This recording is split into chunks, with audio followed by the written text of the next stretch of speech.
नमस्कार. वायसी यशवंतराव चव्हाण महाराष्ट्र मुक्त विद्यापीठ centre number 62333 मध्ये आपल्या सर्वांचं स्वागत आहे. आज आपण HEN 101 या सब्जेक्ट विषयी शिकणार आहोत. HEN 101 हा सब्जेक्ट हिंदी आणि इंग्रजी भाषांचा असा कंबाईन सब्जेक्ट आहे. याच्यामध्ये आपण वेगवेगळ्या भाषांविषयी म्हणजे भाषा कशी असते याच्याविषयी माहिती घेणार आहोत.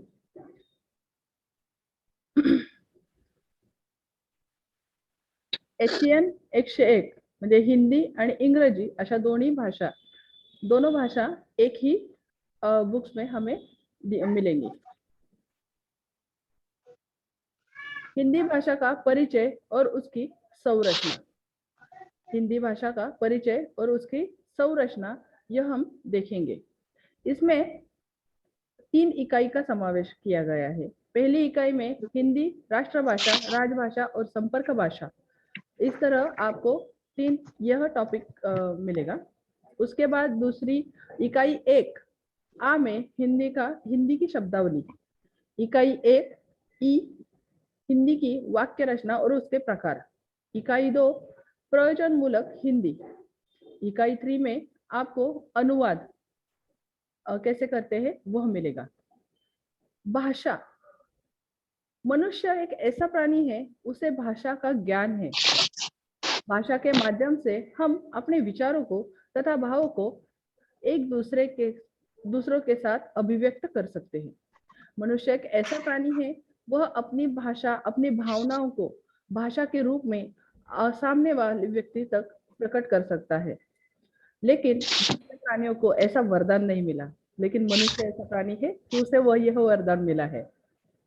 मनुष्य से हम यह अपेक्षा होती है कि वह भाषा का उचित उपयोग करे.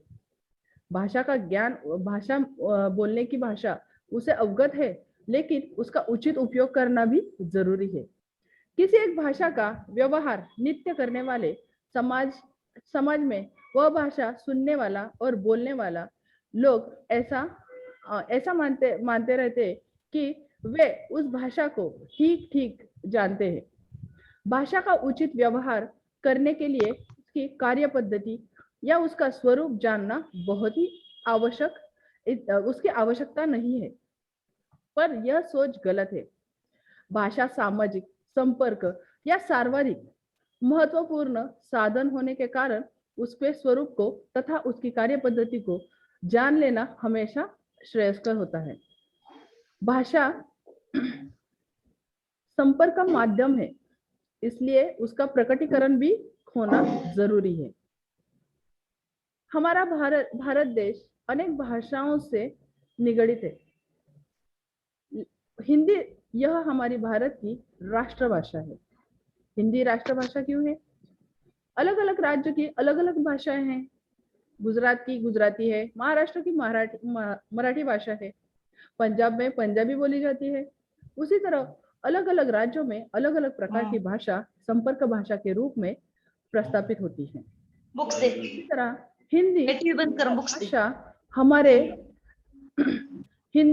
यह भाषा हमारी राष्ट्रभाषा को उसको अवधा दिया गया है. हिंदी को राष्ट्रभाषा का अवधा क्यों दिया गया है? जैसे भाषा बोली जाती है, वहाँ की भाषा राष्ट्रभाषा अंग्रेजी है. लेकिन हमारे भारत देश में अलग अलग भाषा बोलने की वजह से उसमें एक ही भाषा कॉमन है, वह है हिंदी. हिंदी भाषा अगर आप कोई भी राज्य में जाए तो आपको हिंदी से संभाषण करना, एक दूसरे से बातचीत करने के लिए हमें इसकी कोई कठिनाइयां नहीं होती है. विशेषतः हम लोग जिसे हिंदी कहते हैं उसका रूप कुछ हद तक जटिल होने के कारण उसे ठीक समझ लेना आवश्यक हो जाता है. इकाई 1 में हिंदी का भाषा उद्भव, विकास तथा उसके राष्ट्रभाषा, राजभाषा तथा संपर्क भाषा होने के संदर्भ में विवरण किया गया है. भाषा बहते पानी जैसी बोलती है. भाषा क्या है? बहते पानी जैसी है. देखो कैसे उपमा है उसकी. भाषा बहते पानी जैसी है.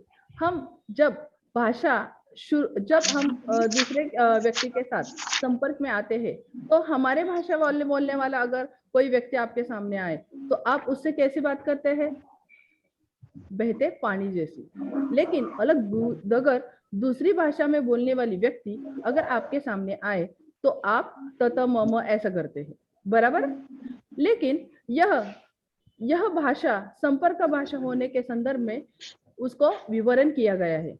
इसी तरह यह हमें FY BA में हमें यह भाषा हिंदी भाषा का महत्व जानने के लिए हमें यह अभ्यासक्रम में इस भाषा का समावेश किया गया है। हिंदी में भारतीय आर्य भाषाओं के तथा कई विदेशी भाषाओं के शब्द सहजता से घुल मिल गए हैं। हिंदी की शब्दावली के बारे में संक्षेप में जानकारी इस दूसरे इकाई में दी गई है। भाषा के मूल में होती है ध्वनि। ध्वनियों से बनती है अक्षर या वर्ण। अक्षर या वर्णों से बनते हैं शब्द। देखो भाषा का उगम स्थान कैसा है? भाषा के मूल में होती है ध्वनि। आपकी आवाज दूसरों तक जब जाती है तब उसके अक्षर बनते हैं और अक्षरों का वर्ण बनते हैं। यह शब्द और अक्षर वर्णों से बनते हैं और उसके बाद में उसका शब्द तैयार होता है और बाद में एक वाक्य तैयार होता है, एक पद तैयार होता है। वाक्य को हिंदी में क्या कहते हैं? पद। ऐसे ही इकाई 1E में हम हिंदी की वाक्य रचना और उसके प्रकार बताएंगे। हिंदी भारतवर्ष की राष्ट्रभाषा, राजभाषा और संपर्क भाषा है। इसीलिए उसे मनुष्य सामाजिक प्राणी है और भाषा मनुष्य की सामाजिकता एक प्रमुख लक्षण है। भाषा के प्रयोग मनुष्य अनेक कामों के लिए करता है। भाषा का उपयोग अनेक कामों के लिए वह करता है।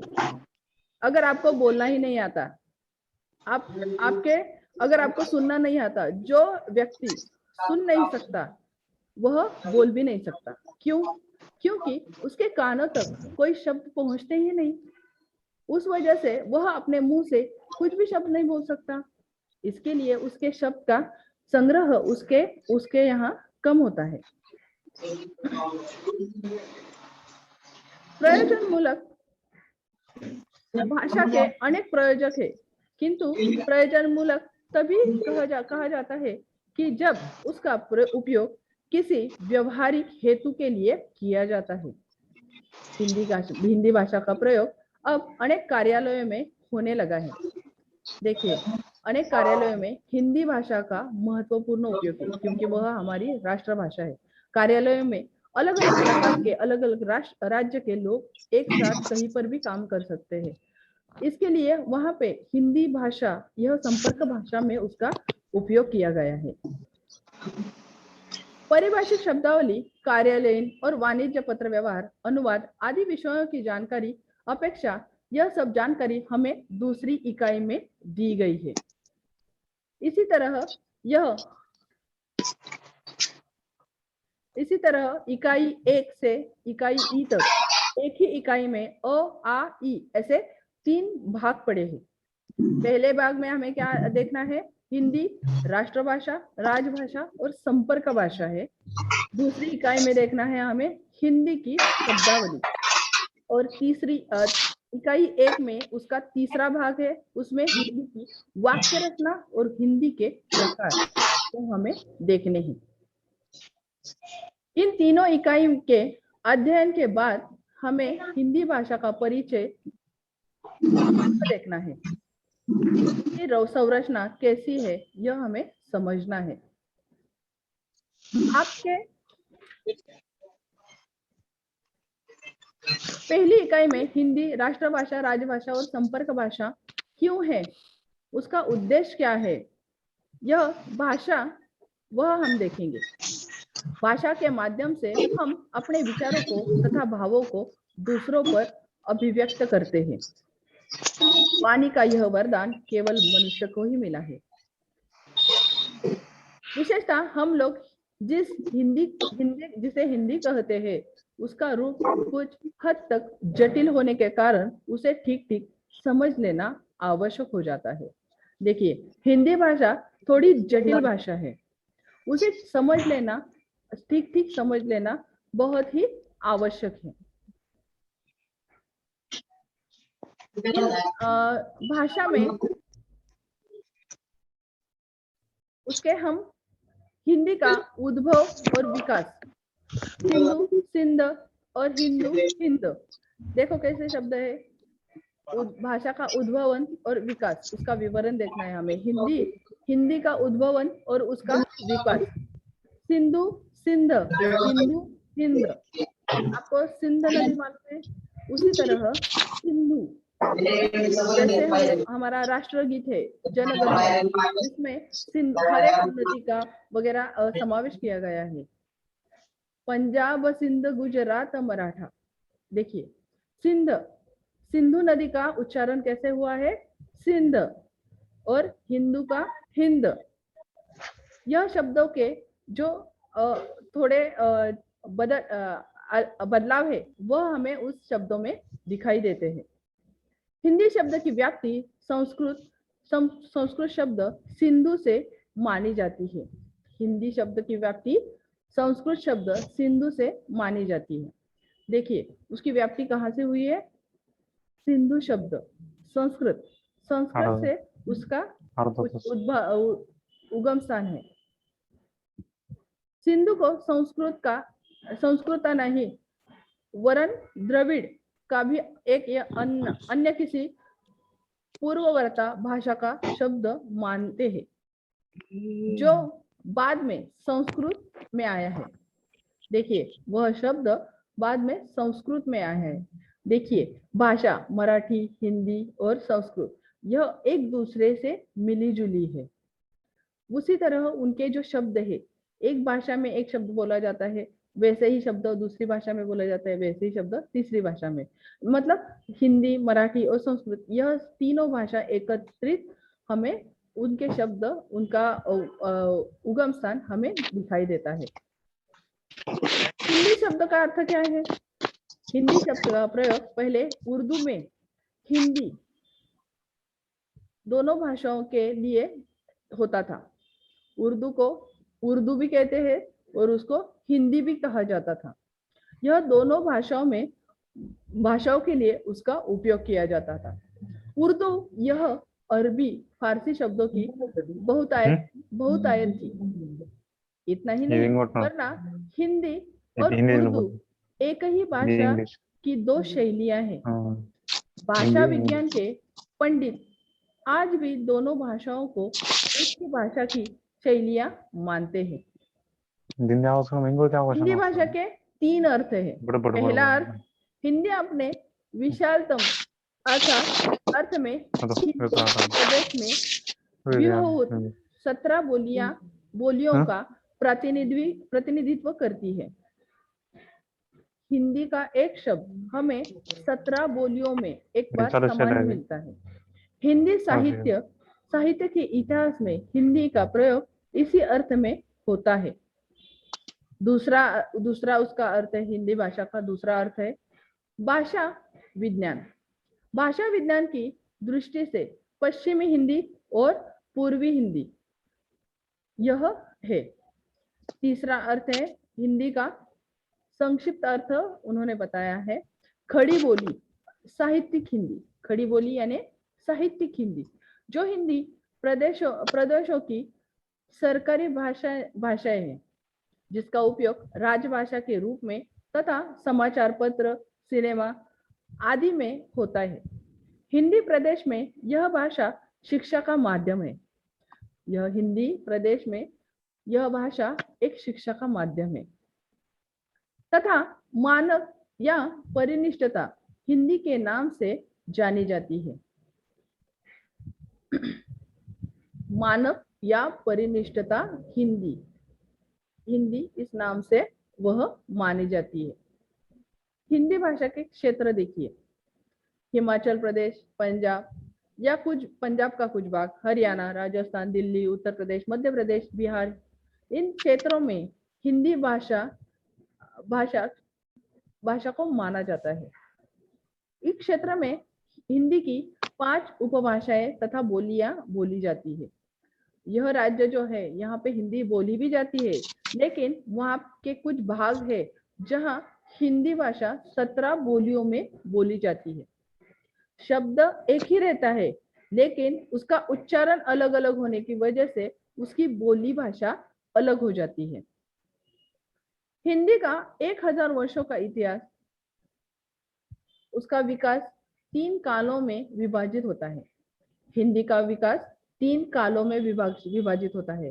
पहला काल आदिकाल, दूसरा मध्यकाल, तीसरा आधुनिक काल।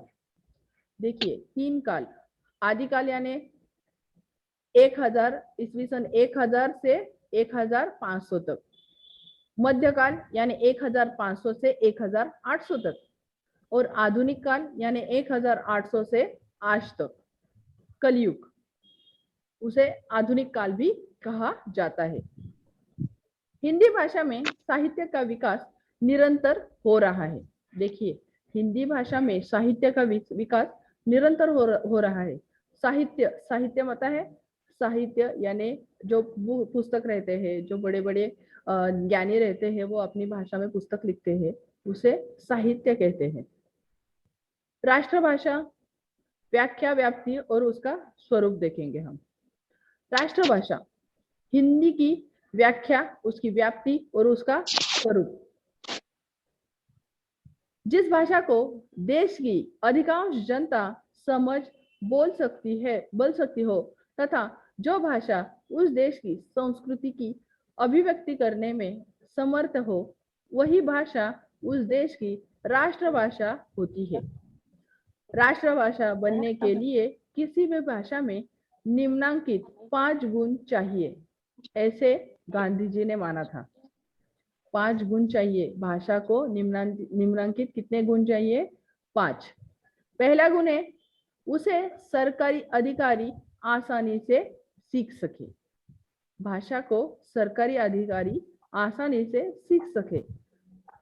दूसरा है, वह समस्त भारत में धार्मिक, आर्थिक और राजनीतिक संपर्क के माध्यम के रूप में प्रयोग के लिए उसे सक्षम हो। आर्थिक, धार्मिक, राजनीति में वह माध्यम के रूप में हमें वह उसका सक्षम प्रयोग होना चाहिए।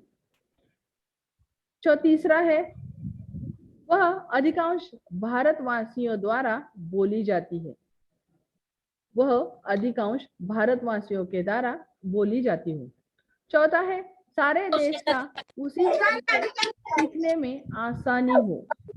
सारे देश में उसे सीखने में आसानी हो। और ऐसी भाषा को चुनते समय आर्जी या क्षणिक हितों पर ध्यान दिया जाए। गांधी जी ने 5 भाषा के 5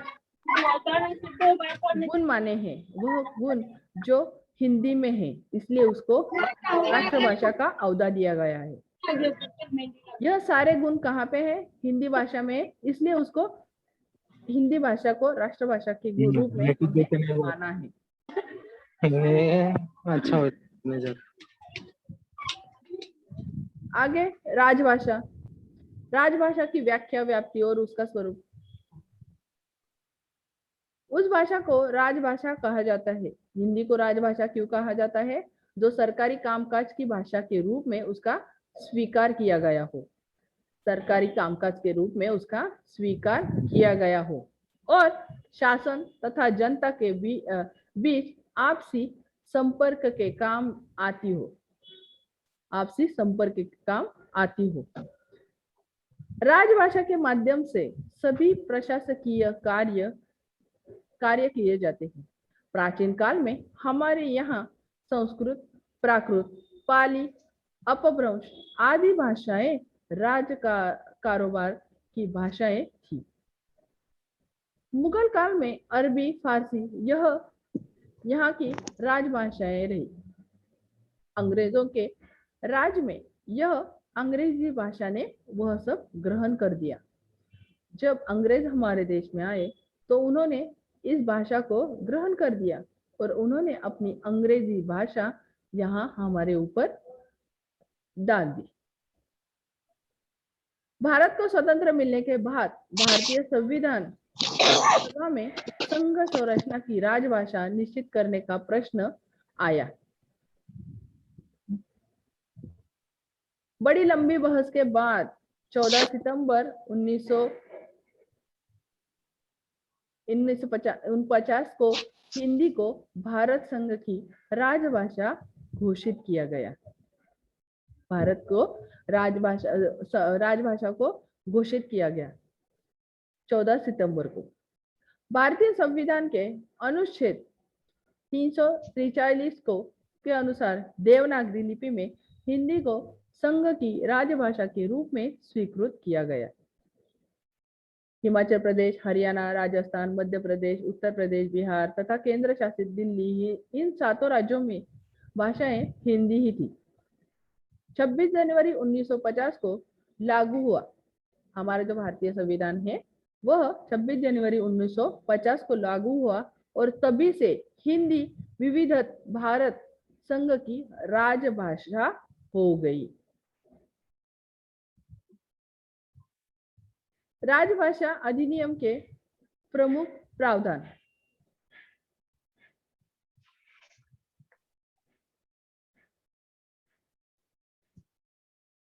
उसके बाद है राजभाषा नियम 1946।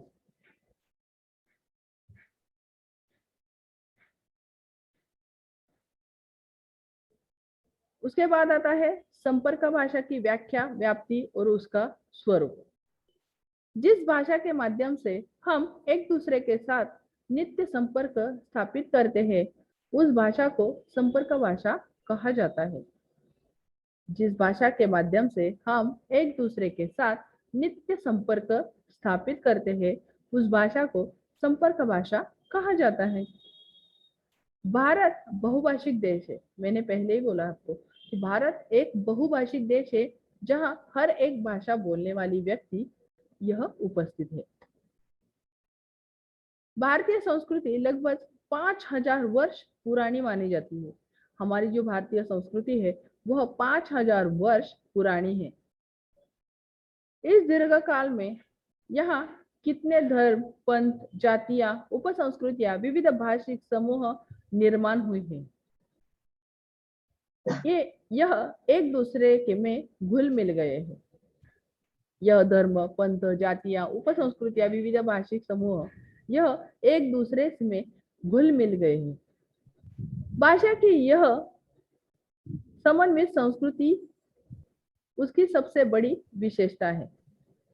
इस महादेश में लगभग 1200 भाषाएं और बोलियां बोली जाती है।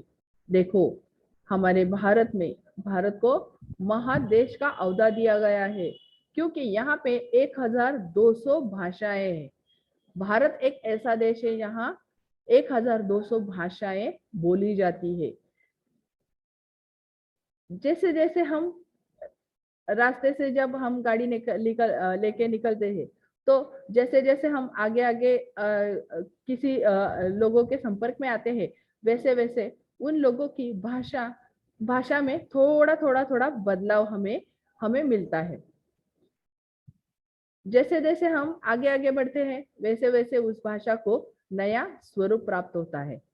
उसी तरह यह धर्म, पंथ जो हमारी संस्कृति है, 5000 साल पुरानी संस्कृति है, उस संस्कृति से आज तक अलग अलग प्रकार के लोग एक दूसरे में घुल मिल गए हैं और उन्होंने एक दूसरे के साथ संपर्क में वे अलग अलग भाषाएं बोली है।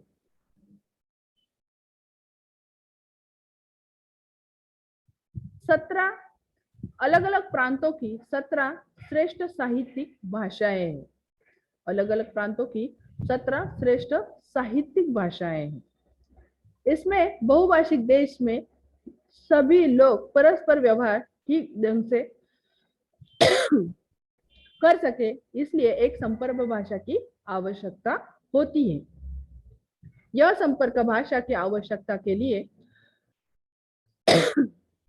सॉरी,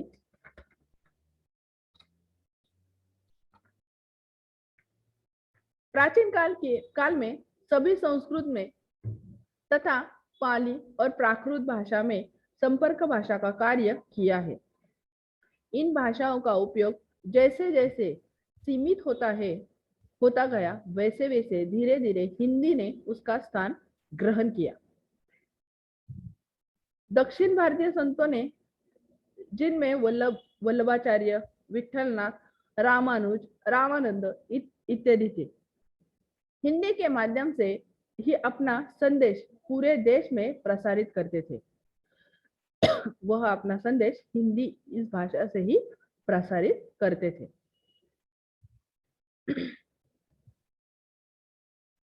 हिंदी सभी स्तरों पर एक संपर्क भाषा के रूप में कार्य कर रही थी। तब हिंदी एक संपर्क भाषा के रूप में कार्य कर रही थी। राज कारोबार में इसका अरबी फारसी शब्दों से संयुक्त रूप उर्दू का उपयोग होता था।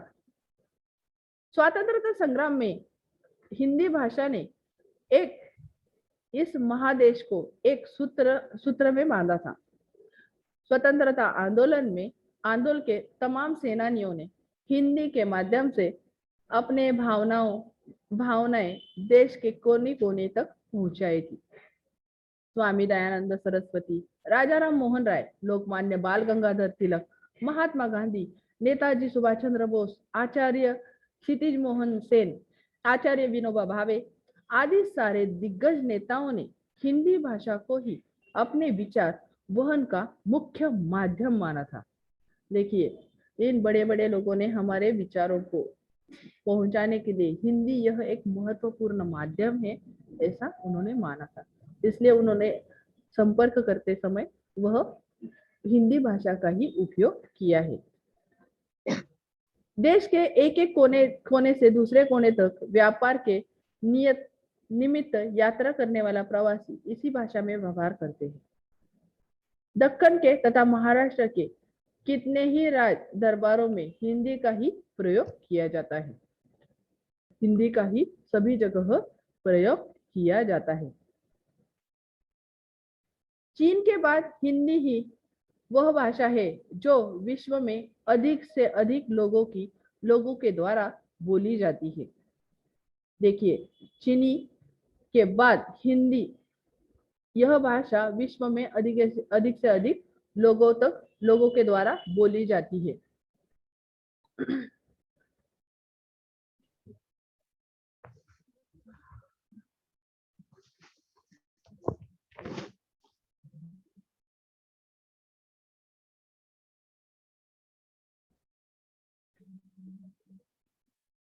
हिंदी अब न केवल भारत की वरन पूर्व विश्व की संपर्क भाषा बनने के दृष्टि से विकसित हो रही है। संपर्क भाषा में बोलने से ये शुरू हो गई है, उसका विकास शुरू हो गया है।